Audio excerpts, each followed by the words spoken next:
The film begins in San Francisco in 1981. Chris Gardner, the protagonist, sells a medical device called the Portable Bone Density Scanner for a living. Each day he drops his son, Christopher, off at a low-cost daycare in Chinatown. Outside of the daycare, Chris asks the janitor when he plans to remove the profanity written on the wall. When is somebody going to clean this off? He points out that there's a misspelling in the word happiness on the daycare's motto. It's an I in happiness. There's no Y in happiness, it's an I. While waiting for a bus, Chris is approached by a homeless man who asks about the device he's holding, mistakenly believing it to be a time machine. It's a time machine, isn't it? It seems like a time machine. Afterwards, Chris visits various hospitals that might need the medical device he's selling. Because of this, he asks his wife Linda to pick up their son from daycare, even though she's working a double shift. So I gotta get Christopher home, feed him, bathe him, get him in bed, and be back here by 7. He needs to sell at least 2 devices per month to make ends meet. But most hospitals find the scanner expensive and unnecessary. It's unnecessary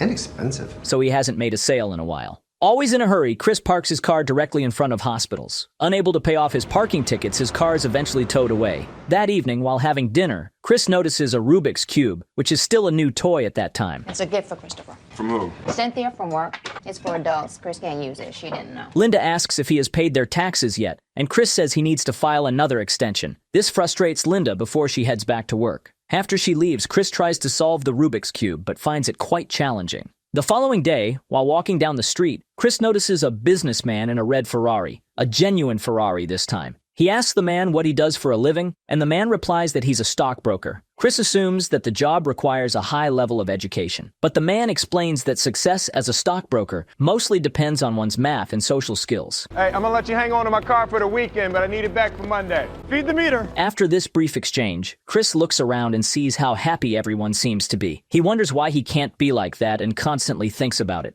The next morning, Chris tells Linda that he plans to be home by 6 because he's applying for a job as a stockbroker. Linda finds the idea ridiculous, which Chris resents. What job? Stockbroker. Stockbroker. Yeah. Not an astronaut?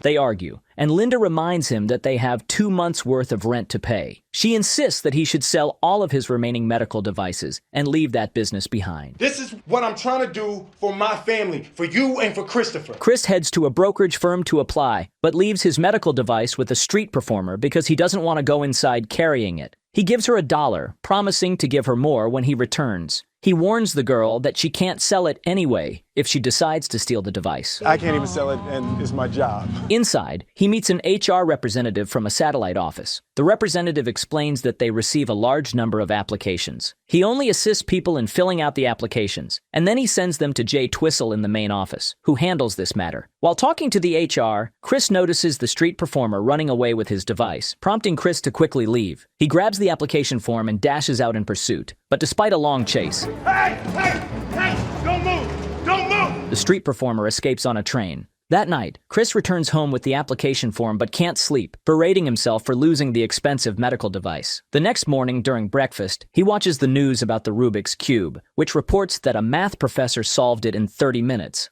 As she leaves for work, Linda asks Chris to return without the device. Chris promises Linda that he will sell it so she won't have to see it anymore. On their way to daycare, father and son discuss the misspelling of the word happiness in the daycare's motto. It's written as PPY, but it's supposed to be an I in happiness. Is fuck spelled right? Yeah, that's spelled right, but that's not part of the motto, so you're not supposed to learn that. That's an adult word. Chris learns from his son that they watch TV series in the daycare instead of having lessons, which annoys him to the point where he reprimands a nanny, saying, He says he's been watching TV. Oh, little TV for history. Love Boat? For history, Navy. That's not the Navy. I mean, he could watch television at home. However, she tells him that he can go and pay more at another daycare. Moreover, she points out that he's often late with his payments, so he has no right to complain. Can you at least put the dog upstairs in your room or something?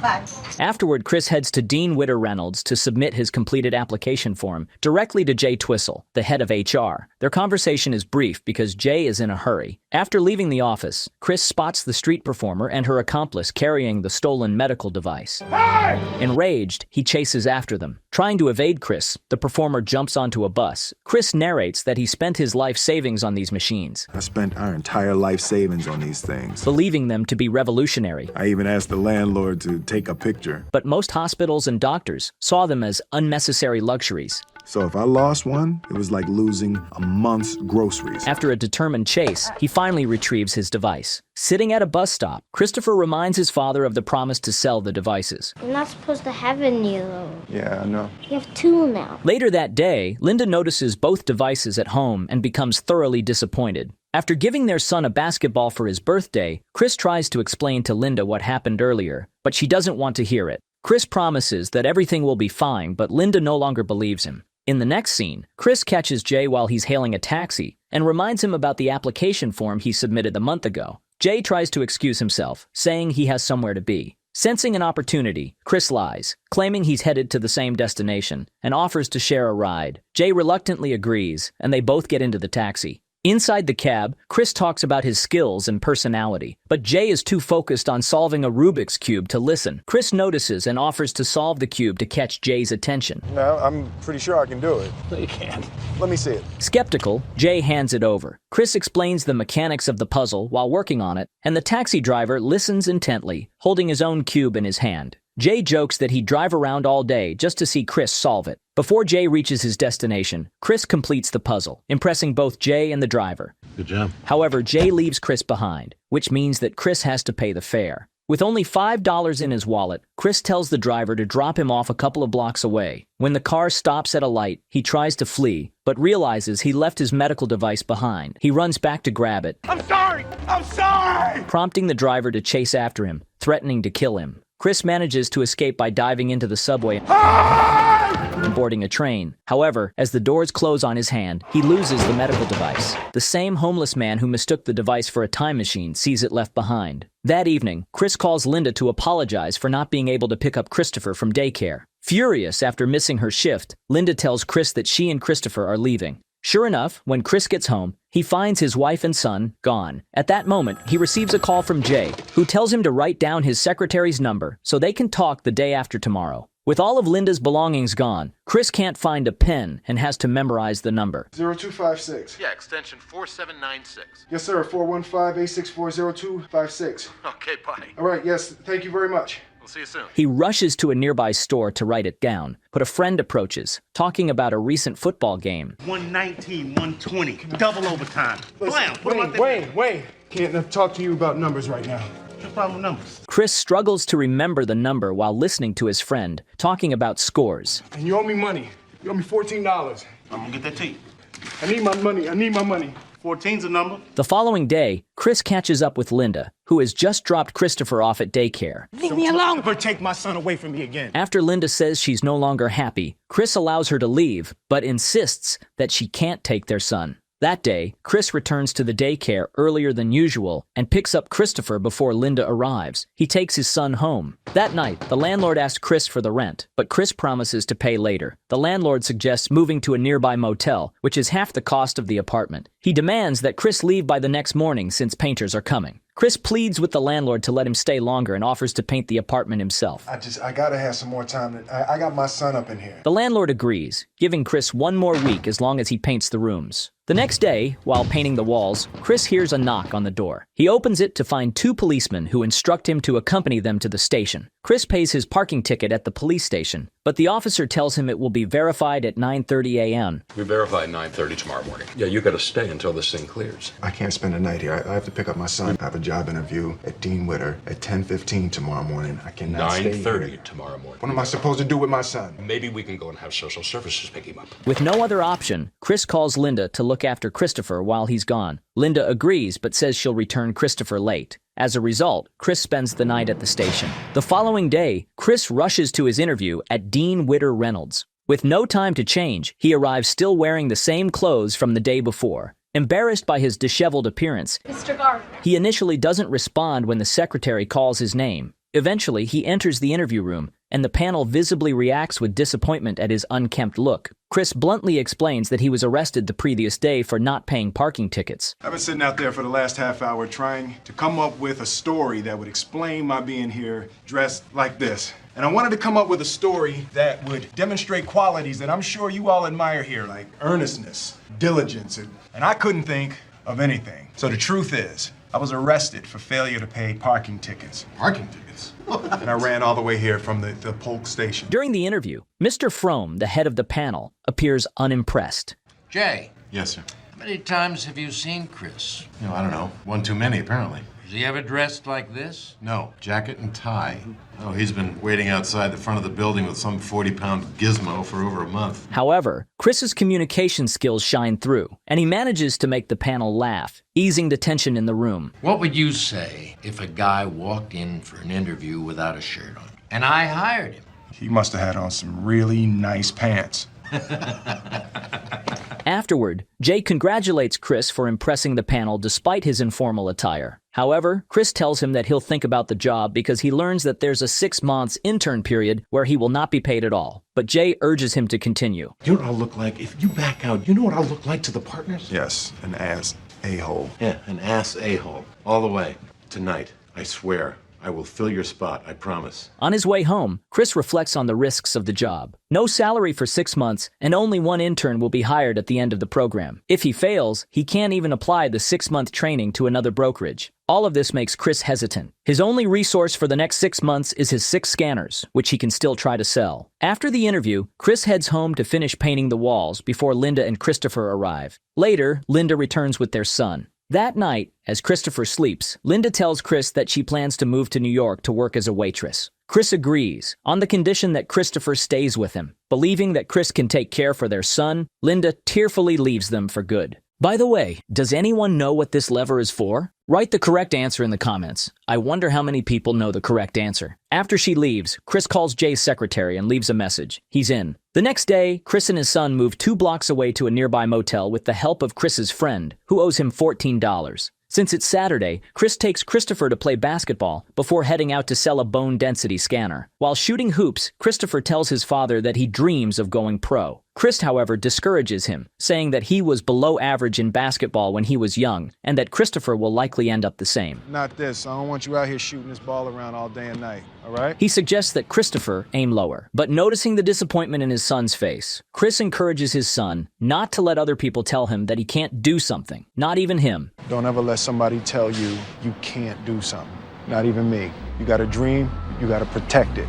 People can't do something themselves. They want to tell you you can't do it. You want something, go get it, period. They then head to a hospital to sell the scanner, and the hospital agrees to buy it, giving them some much-needed cash. When cashing the check, Chris lets his son buy a chocolate bar. The following day, Chris starts his internship, learning about the trade. The internship coordinator tells the group they need to do whatever it takes to attract clients. But if you have to have lunch with them, have breakfast with them, if you even have to babysit for them, you will do whatever it takes to familiarize them with our packages. He explains that in addition to passing the exam, they'll need to secure contracts to be hired. During his lunch break, Chris meets Mr. Frohm on the street. Their conversation is cut short when Chris spots the scanner he lost during his escape from the taxi driver. He sees a homeless man carrying it and chases after him, only to be hit by a car.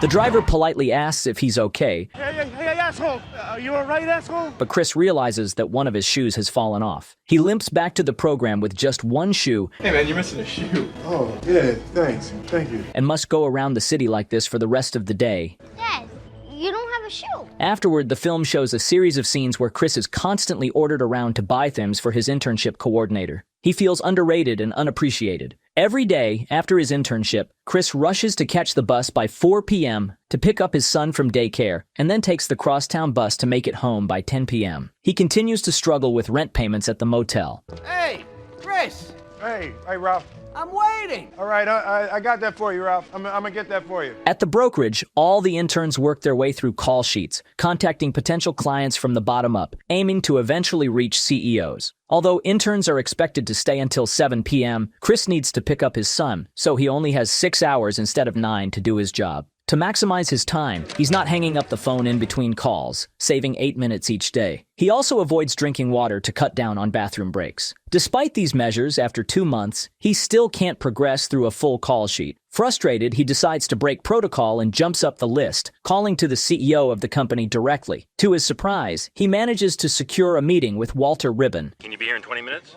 20 minutes, absolutely. Just had someone cancel. Come now. I can give you a few minutes before the 49ers. Monday Night Football, buddy. As he's rushing out of the building, his internship boss asks him to move his car. Chris explains that he has a meeting with Ribbon, but the boss insists. And you have to jimmy that. Jimmy what? You have to jimmy the key. And the other doors don't unlock. Chris wastes precious time struggling with the jammed door and searching for a parking space. Unable to find one, he drives to Walter Ribbon's office in his boss's car, but gets caught in traffic, causing him to miss the meeting. I'm Chris Gardner. I have an appointment with Walter Ribbon. Oh, you just missed him. On his way back, he finds a parking ticket under the windshield wiper. That night, at a diner, Chris fills up a check to pay that parking ticket. Parking ticket. We don't have a car anymore. He tells his son to assist him at a business meeting this weekend. Christopher initially refuses, but his father convinces him to come by, saying that they might possibly go to a football game. In fact, he hopes that Mr. Ribbon will invite them to a game. Possibly. The following morning, as they head to Walter Ribbon's house, Christopher asks when they will be going to the football game. I said possibly we're going to the game. Do you know what possibly means? Like probably? No, probably means there's a good chance that we're going. Possibly means we might not. I know what it means. What does it mean? It means that we're not going to the game. How did you get so smart? You're smart. He then knocks on Mr. Ribbon's door. Chris thanks him for the opportunity the previous day, despite missing it, and claims they were visiting a close friend in the neighborhood. He also lies about their plans to attend the football game, and his strategy works. Mr. Ribbon invites the father and son to join them in the box seats. Hey, you guys want to come with us? We're going now. Come with us. Where are your seats? We're upper deck. We got a box. Come on. You want to sit in the box? No. Well, it's not actually a box. It's private section. It's more comfortable. You want to go? Okay. To appear like a successful manager, Chris hides the fact that he doesn't even own a car. Hey, why don't you just put that in your car? Sure. We don't have a car. Ah! Oh my God. What happened? I think I got stung by a bee. During the game, Mr. Ribbon admits he likes Chris, but says there's no chance he'll accept his offer. Come on, relax. Enjoy the game. Nevertheless, Chris and his son enjoy the game from the box, and Chris gets to network with Mr. Ribbon and his business companions. After 4 months, Chris has sold all his scanners, giving him just enough money to make it through his internship. However, this progress is abruptly halted when the IRS seizes his bank account for unpaid taxes, leaving him broke. Chris, don't jerk me around, okay, Chris? I'm not jerking you around, Ralph, all right? I'm gonna get it. Desperate for some cash, Chris asks his friend for the money he's owed, but his friend believes the debt was already settled when he drove Chris and Christopher to the motel. You drove me 2 blocks, Wayne. That's 200 yards. Frustrated, Chris argues with him until the friend slams the door in his face. Get my money. All over me for $14. Get my money, Wayne. Later that day, while watching his son play at a playground, Chris spots the medical device he lost on the subway. He catches the homeless man carrying it and finally retrieves the scanner. However, the homeless man starts shouting that he needs the time machine to go back in time to see Jimi Hendrix burn his guitar. Bring back my time machine. Bring my time machine back. Chris and Christopher rush to sell the device, only to discover it's broken, though the hospital promises to pay once it's fixed. Chris, just come back when it's working. No, I have to fix it now. No. Chris is distraught. That night, they return to the motel, only to find their belongings outside the room. Chris tries to open the door but discovers the lock has been changed. Exhausted, Christopher begins to cry, begging his father to let them in. Open the door. Did you hear what I said? Let's go. Open the door. Stop it. Desperate for a place to stay, Chris seeks help from the friend who owes him money. Wayne! Wayne! But Wayne won't even open the door. With no other options, Chris and his son are forced to move again despite their exhaustion. They end up in a train station where Christopher points out that the device isn't really a time machine, as the homeless man had claimed. To lift his son's spirits, Chris pretends it is. Yes, it is. He presses the button and acts as if they're transported back to the time of dinosaurs, inviting Christopher to join the fantasy. Chris tells his son they need to hide in a cave from the dinosaurs. A cave. Cave? We gotta find a cave. Come on. They move to the bathroom, playing along with the game, and stay there for the night. While his son sleeps, Chris quietly cries, feeling the weight of this low point in his life. He covers Christopher's ears when people pound on the door. The next day, Chris heads to work with his suitcase. Jane notices and asks where he's headed, prompting Chris to make up a story about going to Sacramento to play golf with potential clients. Awesome. Hey, let him win around. In the next scene, Chris and Christopher try to find shelter at a homeless center, but are turned away because it's only for women and children. Now, he can stay here, but you have to find someplace else to go. We gotta stay together. A staff member directs them to another shelter a few blocks away, and they rush to make it by the 5 p.m. cutoff. After waiting in line, they're almost denied a spot because the shelter is nearly full. Luckily, they secure a room after security finds that the person in front of them tried to cheat his way to the front of the line. Inside the homeless shelter, Chris tucks in his son and then tries to fix the broken scanner. He finds broken parts in it. The The man reads his books under streetlights since the electricity is turned off at night. The daily routine of lining up at the homeless shelter becomes part of Chris and Christopher's life. Dad, why don't you leave it? We can't. We're gonna have a different room later. So Chris brings his suitcase to work every day and tells everyone different stories about why he's carrying it. He learns how to finish his conversation with clients quickly because he and his son have to get in line early to the homeless shelter. One day, Chris and his son attend a mass at the homeless shelter. After, Chris studies for the next day's internship exam. The following day, Chris finishes his exam quickly to join the shelter line in time. On his way out, Mr. Frohm, just stepping out of a taxi, asks Chris to lend him some money since he forgot his wallet at the office. Despite his limited funds, Chris gives him $5. Unfortunately, he and Christopher are late to the shelter that night and must find another place to stay. To earn money, Chris donates blood and uses the payment to buy the part needed to fix his device. What's that? To repair the light. Can I see it? Yeah, sure. Just don't break it. Unless you want to sleep in the room with me for the rest of your life. I don't mind. Yeah, you will. At the shelter the next day, Christopher asks Chris if Linda left because of him. Chris tells his son to never ever think something like that. He reassures Christopher that he has nothing to do with her leaving them. Christopher tells his father, Oh, good Papa. After tucking his son in, Chris successfully repairs the medical scanner. The following day, he manages to sell the device, earning enough money to last them 4 more weeks. He excitedly tells Christopher that they'll be staying at a hotel that night. A hotel? But just for the night. You can go back to the cave if you like. No, thank you.